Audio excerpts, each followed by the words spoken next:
Kami po ay nung nag-birthday si Tita Mimi, ay napag-usapan nga namin na parang hindi na nakikita-kita yung anak ng Emeterio.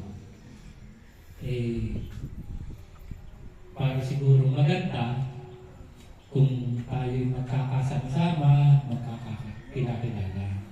Kaya parang doon ako na magre-reunion. Pabor naman ang lahat. Sa ganon. Nung kami lang. Yan, sina Tio Beth. Ngayon, una naming meeting, pangatlo na ito una naming meeting ay kina Kuya Moreng. At napag-usapan nga doon kung ano ba maganda. Ngayon, napag-usapan, siyempre, unang-una, bago tayo matuloy ang reunion, dapat may budget.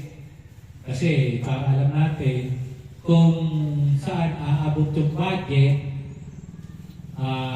doon tayo magbabase kung anong mangyayari sa ating reunion. Napakasunduan na ang apo ng Emeterio, kumbaga yung anak ng Tiroy, anak ng Pilis, anak ng Antonio, ay tigpa 5,000.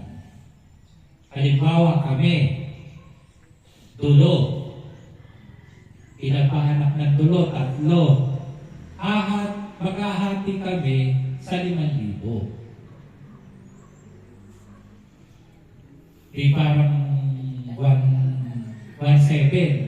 Tigo 1,700 kami, magkakapatid. Tapos,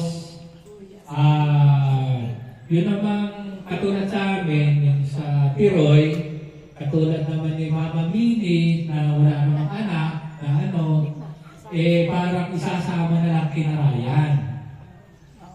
Kasi wala din naman si Tita Elena. Di yun. Tapos, exempted na ang Elena kasi wala naman